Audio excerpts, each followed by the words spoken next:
आज का दिन गर्व और आनंद का दिन है। आज का दिन वह दिन है जहाँ जिसका इंतजार लाखों छात्र कर रहे थे कि जल्दी से हमारा रिजल्ट आए और हम खुशियां मनाएं। तो वह घड़ी आ चुकी है और मेरे साथ जो होनहार छात्र मौजूद है वह टॉपर है। टॉप करे हैं इन्होंने, आर्ट स्ट्रीम से इन्होंने टॉप किया है। इनका नाम अंकुर है। तो सबसे पहले आपको बहुत बहुत बधाई। तो आपका रिजल्ट आया तो आपको कैसा महसूस हुआ? जी, उसमें मुझे बहुत अच्छा महसूस हुआ। मेरे माता-पिता के साथ में थे, उनको भी बहुत अच्छा महसूस हुआ। तो आपको क्या पहले से उम्मीद थी कि मैं टॉप करूंगा? जी, वो जिस प्रकार से मैंने मेहनत की थी, तो मुझे लग रहा था कि मैं टॉप करूँगा। पर ये उम्मीद नहीं थी कि टॉप एप्लीकेशन पे जाऊँगा, तो तब आगे उसमें कर पाऊँगा। अच्छा, तो आपने आर्ट स्ट्रीम ही क्यों चुना? क्या लगा कि आर्ट में क्या आपको भविष्य दिखा आपने? मेरा बचपन से सोशल साइंस में इंटरेस्ट था। इतिहास मुझे ज़्यादा पसंद थी और पॉलिटिकल साइंस में इंटरेस्ट रखता था, और इसी कारण मैं आर्ट्स स्ट्रीम चूज़ किया। और आर्ट्स चुनने के पीछे मेरा ये रीज़न नहीं था कि मैं मैथ से डर सकता। मैं 10th में 100 में 100 पाया था मैथ में, और साइंस में 99 पाया था। उसके बाद जब मैं आर्ट्स में लिया, और आज मैं आर्ट्स में। आमतौर पर देखा जाता है कि जो बच्चों की पहली पसंद होती है, आप जैसे बता रहे हैं कि आपके काफी अच्छे नंबर आए थे मैथ्स में, तो फिर आर्ट साइड जब आप लिए, आपका आर्ट साइड झुका हुआ, तो पेरेंट्स का क्या रवैया था? जी, मेरे पेरेंट्स हमेशा सपोर्टिव रहे हैं। उन्होंने मेरे डिसीजन को सही समझा, और उनको लगा कि मैं कर सकता हूँ, इसमें आगे करियर बना सकता हूँ, तो उन्होंने मेरे सपोर्ट किया। उन्होंने अलाउ किया कि मैं आर्ट्स कर सकूँ। अच्छा, जब आपने आर्ट लिया तो क्या आसपास के लोग कह रहे थे कि पढ़ने में कमजोर था या फिर कुछ रीजन रहा होगा इसलिए उसने आर्ट मैथ को छोड़ के आर्ट में गया? मैं उनको कह नहीं पाता, क्योंकि मेरा 10th का रिजल्ट ऑलरेडी अच्छा था मैथ और साइंस में, तो इसलिए मैं पहले से इसी पर बात और इसलिए आर्ट्स में कोई विषय नहीं दिया। जब आपने टॉप किया तो आपके माता पिता ने क्या प्रतिक्रिया? उनको बहुत अच्छा महसूस हो रहा था। वो बहुत अच्छे मुझे बहुत गर्व हुआ, इसलिए मैं उनको बहुत खुश कर रहा हूँ अपने रिजल्ट के थ्रू। अच्छा, तो और आप जब पढ़ाई करते थे तो आपको किन बाधाओं का सामना करना पड़ता था? पढ़ाई के दौरान मुझे ज़्यादा वैसे नहीं आया, पर बाधाएँ आती थी, तो मेरे माता पिता के सहयोग से मैंने उनको दूर किया।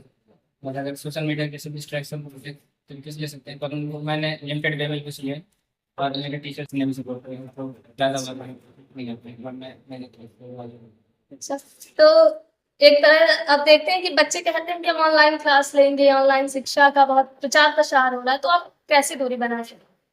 जी, मैंने वैसे ऑनलाइन यूट्यूब से थ्रू अपनी हेल्प ली और अपने कोर्स को कंप्लीट किया। और स्कूल में भी टीचर्स ने कोर्स को टाइम से कंप्लीट कर दिया था, तो मैं रिवीजन भी यूट्यूब के थ्रू करता। यूट्यूब के थ्रू मुझे बहुत हेल्प मिली। तो अगर हम मोबाइल का राइट यूज़ में करें तो बहुत हमारे लिए फ़ायदेमंद है। अगर गलत वे में यूज़ करें तो गलत हो सकता है। अच्छा, आप कितने घंटे पढ़ाई करते थे? जी, मेरा वो घंटे फिक्स नहीं थे। मैं हर चैप्टर वाइज़ टारगेट सेट करता था हर सब्जेक्ट के, और उसको कंप्लीट कर देता था, जल्दी सो जाता था। उसमें नहीं हो पाया तो थोड़ा लेट तक भी जाता था, और घंटे मेरा फिक्स नहीं था। बस 4 घंटे की भी चैप्टर पूरे हो गए, 4 घंटे तक 5-6 घंटे से। और इसमें सबसे बड़ा रोल कंसिस्टेंसी का है, डिसिप्लिन के साथ बहुत बड़ा इम्पोर्टेंट रोल। आपको जब पढ़ाई कर रहे थे तो किन चुनौतियों का सामना करना पड़ा? जैसे आप कोचिंग भी क्या गए थे बाहर? नहीं, मैं कोचिंग नहीं किया था। मेरे सेल्फ स्टडी भी हो गए थे, मैंने।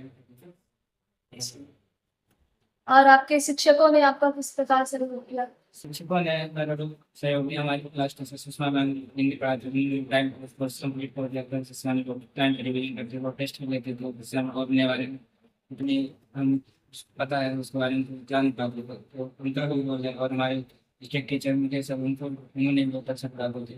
हिस्ट्री 100 में 100 प्राप्त करते हैं, और उनका बहुत अच्छा रोल था, और उन्होंने बहुत योगदान था मेरे जन। आपको अपने आर्ट क्लास की जो जन रही थी 11th से 12th, उस बीच में आपको सबसे टफेस्ट टाइम कौन लगा कि यार मैं नहीं कर पा रहा हूँ? किसी समय आपके मन में ऐसा कुछ प्रश्न आया था? ऐसा मुझे नहीं लगता था, पर कभी-कभी अगर लगता भी था, तो मेरे जो फ्रेंड्स थे, वो उन्होंने मेरा सपोर्ट किया। उनसे मैं बात करती थी अपने स्ट्रेस को रिलीज़ करने में। नहीं प्रेशर आया मेरे ऊपर, और मेरे पेरेंट्स भी और मैंने कभी भी पढ़ाई को बोझ के तरह नहीं लिया। मैं खेल-कूद में भी पार्टिसिपेट करता था, और पढ़ाई भी करता था। इसलिए मुझे नहीं कोई ये जिले का उत्कृष्ट विद्यालय है। यहाँ पे सबसे पहले तो प्रवेश पाना ही बहुत मुश्किल होता है। तो आपने यहाँ प्रवेश कब लिया था? कक्षा 9 में? कक्षा 11? मैंने यहाँ पे कक्षा 11 तो कक्षा 11 में आपका एग्जाम के थ्रू सिलेक्शन हुआ था या फिर परसेंटेज वाइज? परसेंटेज बेसिस पे सिलेक्शन होता है। कितने परसेंटेज थे आपके 10th में? लास्ट टाइम में 96.6 लाया था और डिस्ट्रिक्ट में मेरे सेकंड आया था last time second. Matang school जो उत्कृष्ट विद्यालय है, तो यहाँ का माहौल कैसा है? यहाँ का माहौल काफ़ी अच्छा है, यहाँ के टीचर सपोर्टिव है, वो पढ़ाते हैं और स्टूडेंट और टीचर का अच्छा कनेक्शन है, बहुत स्टूडेंट को भी अ, आप जब पढ़ाई करते थे, कोई भी डिस्ट्रैक्शन आया या फिर कुछ प्रॉब्लम आए, तो आप उस चीज को किससे सॉल्व कराते थे या फिर किससे पूछते थे कि मेरी ये समस्या आप सॉल्व कर दें? अगर मुझे किसी प्रकार की ज़रूरत होती थी पढ़ाई से रिलेटेड या डिस्ट्रैक्शन मुझे प्रॉब्लम होती थी तो मैं अपने माता पिता से बात करता था, उनसे बातचीत करके मुझे अच्छा महसूस होता था और मुझे बहुत सपोर्ट किया ट्रेनिंग के बारे में। तो मुझे अच्छा, आपके पिताजी भी टीचर हैं, तो वो आपको किस प्रकार गाइड करते थे?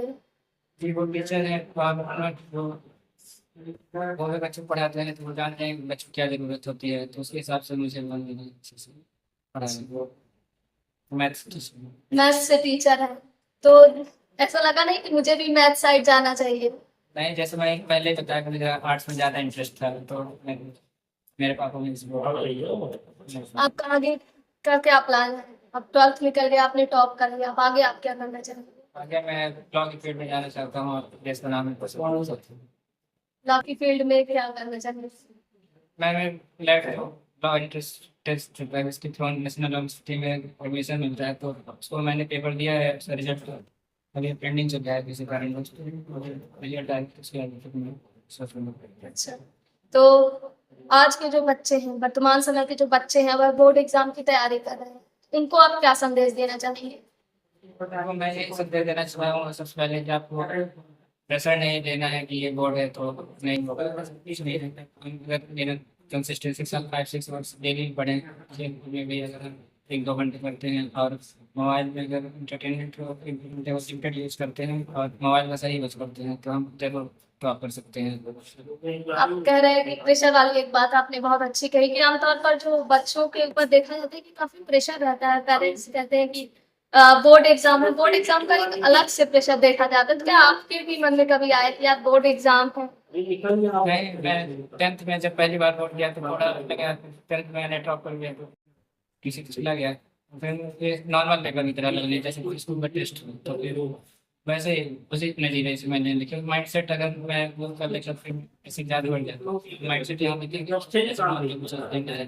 पढ़ते रहना और अपने खुद पर विश्वास रखना, कॉन्फिडेंस। तो आपने 10th में भी कोचिंग की थी? जैसा आप कह रहे हैं आप 10th में भी टॉप करेंगे। 10th में मैंने बजट नहीं किया, मेरा भी पढ़ाई लेकिन कोचिंग से इम्पोर्टेंस नहीं है।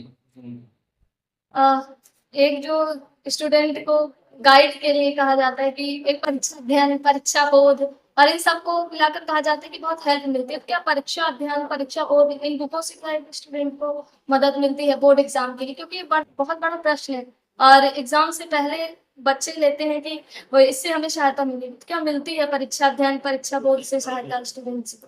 परीक्षा अध्ययन और परीक्षा बोध जैसी जो पुस्तकें आती हैं वो उनका ज़्यादा रोल नहीं रहता, क्योंकि जो ऑब्जेक्टिव टाइप क्वेश्चन आते हैं वो सब किताब से ही आते हैं। अगर जिसने किताब पढ़ी है तो उसे सारे ऑब्जेक्टिव बन जाएंगे। जैसे मैंने किताब पढ़ी थी तो ऑब्जेक्टिव मुझसे सारे बन गए थे, पर जो मेरे कुछ दोस्त थे जिन्होंने परीक्षा अध्ययन बोध का सहारा लिया था उनको कुछ नहीं उस क्वेश्चन से मिले, तो उससे उनको बहुत नुकसान हुआ। तो कहना चाहूँगा कि जो परीक्षा अध्ययन और बोध पे ज़्यादा डिपेंड ना हो और किताबें एनसीईआरटी लगती है उसके थ्रू अपने पढ़ें line by line. 11th 12th के बच्चों में यह भी देखा जाता है कि वह एनसीईआरटी बुक को छोड़ के रेफरेंस बुक को आगे लाते हैं। ये क्या लगता है रेफरेंस बुक एक स्टूडेंट के लिए, क्योंकि आप खुद टॉपर हैं, तो क्या आप रेफरेंस बुक का एनसीईआरटी की जो गवर्नमेंट साइड से मिलती है?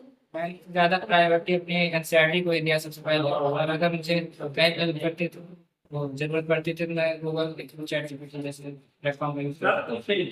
वैसे चीज़ें मोबाइल में पढ़ाई।